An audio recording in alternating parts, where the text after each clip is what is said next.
At long last, Johnny Crawford has broken his silence over Chuck Connors. The 26th of March, 1946, found John Ernest Crawford being born in Los Angeles, California. Johnny Crawford was born on that day.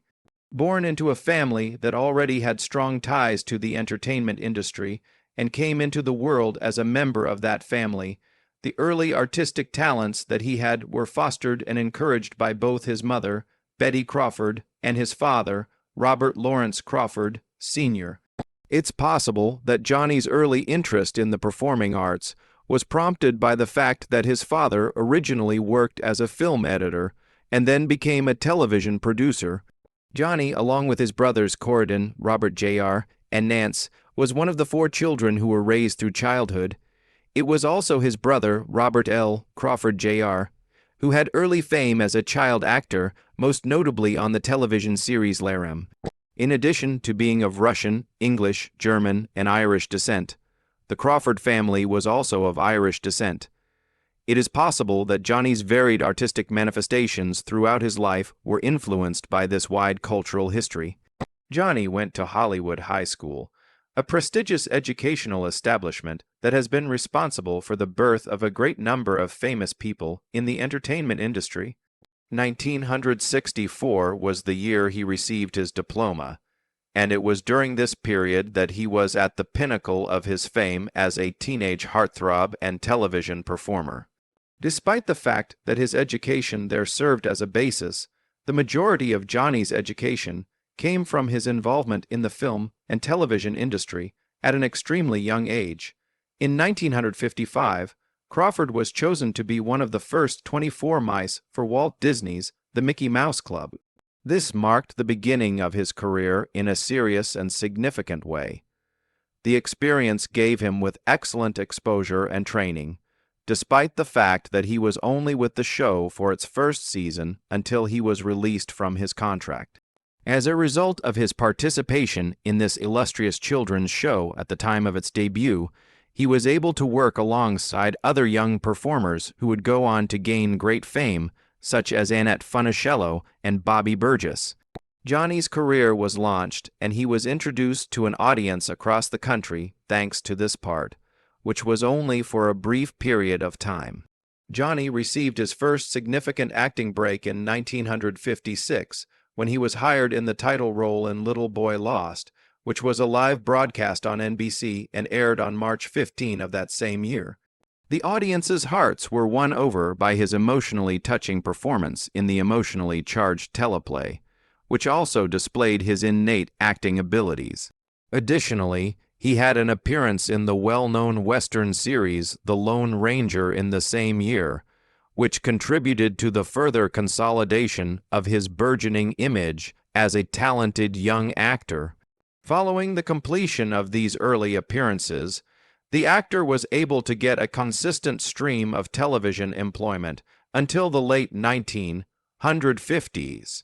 Crawford made appearances in a wide variety of performances throughout the course of the subsequent several years, which served to demonstrate his flexibility.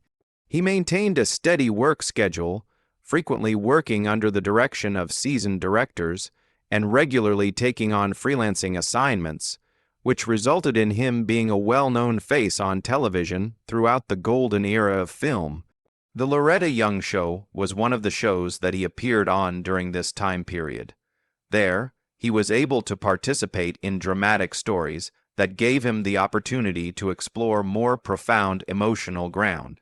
He was also seen in the television series Sheriff of Cochise, which is a police procedural, the sitcom Mr. Adams and Eve, which is shown on CBS, and the aviation-themed drama Whirly Birds, which is syndicated. The fact that he was able to smoothly transition across genres, including humor, drama, and action, at such a young age was proved by these roles. Johnny began his career as a musician in the late 1950s and early 1960s, and he quickly rose to prominence as a teen idol and a pop sensation during this time period. As a result of his soft voice and boy-next-door charm, he became a favorite among audiences comprised of teenagers. He released a number of singles, all of which had a great amount of success on the Billboard charts, As a result of his breakthrough song Cindy's Birthday, which was released in 1962, he became a legitimate pop artist. The song reached number 8 on the Billboard Hot 100 chart. Rumors, a bad 12, Your Nose is Going to Grow Out of 14, and Proud were some of the other songs that were successful. During the early 1960s, Johnny frequently played on music variety shows and live events, which further contributed to his success. These songs reflected the innocence and passion that was prevalent in the culture of teenagers during that time period. Johnny had a guest appearance as Jeff in an episode of the popular comedy series Mr. Ed that was centered around a talking horse in the year 1965. Am I Too Young was the title of the single that he released in the same year. An emotionally moving non-al album single that struck a chord with his fan group of adolescents. As part of his move into the film industry, he had an appearance in the action-adventure film Indian Paint. In this film, he played the role of a Native American young man wrestling with the obstacles of becoming an adult. His willingness to explore more serious subject matter is shown in the fact that he also appeared in The Restless Ones, a drama with a Christian theme that was produced by the Billy Graham Evangelistic Association.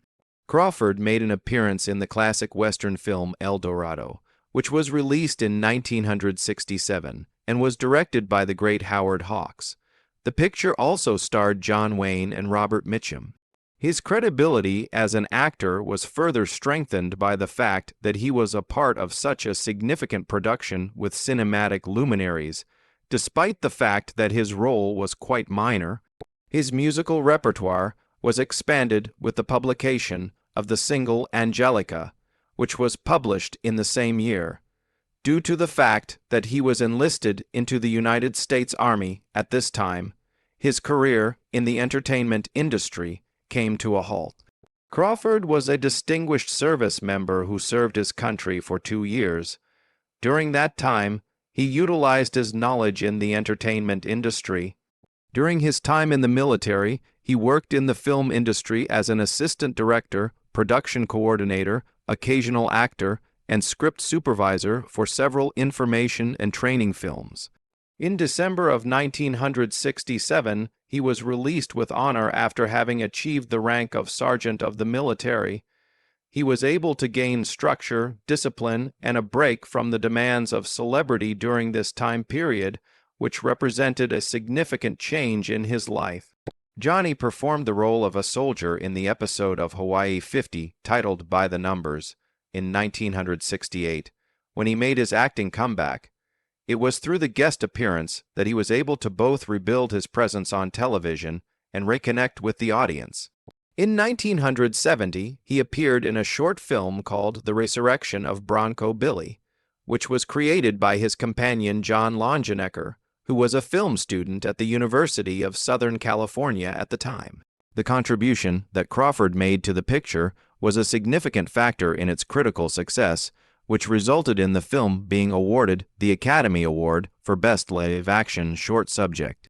Even with student performances, he maintained a strong love for telling stories that have substance, and this project mirrored that commitment. Johnny played a part in the unconventional and largely animated picture The Naked Ape, which was directed by Donald Driver and released into theaters in 1973. The controversial book written by Desmond Morris served as the inspiration for the film, which was a satirical analysis of human conduct and biological evolution. Additionally, Diana Darren, Dennis Olivieri, John Hillerman, and Norman Grabowski were also a part of the cast. Johnny played the role of the protagonist alongside Victoria Principal. Through the film, he demonstrated his willingness to take creative chances in ventures that were unlike anything else. In 1976, he appeared as Ben Shelby in an episode of The Hunters from the 3rd season of The Little House on the Prairie. He continued to make guest appearances in popular television shows that he had previously appeared in. It was via this performance that he was introduced to a new generation of people who watch television. He played the role of Noah Paisley in the critically acclaimed mystery thriller Murder, She Wrote, which starred Angela Lansbury and was released in 1985. The performance that Johnny gave in this long-running series, which was one of the most viewed programs of its era, once again displayed his dependability and breadth as an actor. Johnny shifted his focus from major Hollywood jobs to his long-standing passion for vintage music, once he had stepped away from such roles. His leadership of the Johnny Crawford Orchestra, a vintage dance band based in California that specializes in the genuine replication of music from the 1920s and 1930s, began in 1992 and lasted to the present day.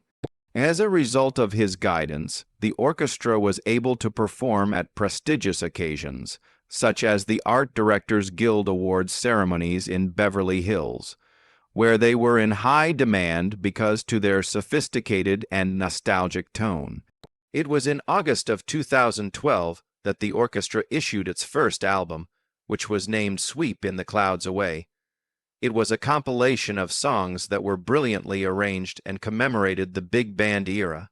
Additionally, it demonstrated Johnny's profound respect for early 20th century American music. Fans of the famous Western television series The Rifleman had speculated for decades about the true nature of the off-screen connection between the iconic actors Johnny Crawford and Chuck Connors, who played the roles of the two most adored characters in the series. In spite of the fact that their relationship as Mark and Lucas McCain on film exuded warmth, trust, and an evident father-son chemistry, very little was known about what went on behind the scenes. The fact that Johnny Crawford, who was noted for his calm demeanor and quiet grace, rarely spoke publicly about his time spent on the set or his connection with Connors contributed to the perpetuation of rumors and assumptions over the course of several years. But in one of his later interviews, Crawford made the decision to finally raise the veil and reveal highly personal insights on the guy who had played such a crucial part in his life, both on and off camera. Crawford's comments were spoken in the context of the conversation. Crawford began by expressing a tremendous sense of appreciation and admiration for Chuck Connors, whom he regarded not only as a co-star, but also as a mentor and father figure during some of the most formative years of his life. Crawford's words were accompanied by a profound sense of admiration for Chuck Connors. During the time that The Rifleman was being made, Johnny was a young teenager who was confronting the challenges that come with being a child star in Hollywood. Connors, who was already an experienced professional, took him under his wing despite the fact that it was a world that had the potential to easily consume young actors. According to Crawford, Chuck Connors made it a point to shield him not only from the pressures of the entertainment industry, but also from the kind of adult pessimism that has the potential to diminish the joy that a child experiences through their childhood. Connors went above and beyond to ensure that the set was a secure and upbeat atmosphere, establishing a tone that was characterized by discipline, concentration, and mutual respect. Crawford's voice was filled with passion as he recalled how Connors frequently delivered life lessons between takes by utilizing anecdotes from his days as a professional athlete that included both Major League Baseball and the National Basketball Association.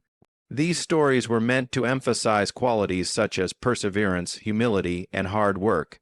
In the past, Crawford has stated that he was never treated like a child.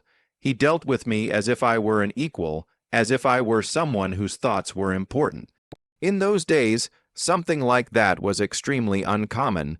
In addition, he stated that Connors has an incredible talent for making others feel as though they were being observed, and that he utilized this talent to cultivate a true friendship with his young co-star. During their lunch breaks, the two would frequently engage in activities that developed their bond beyond what was seen on camera.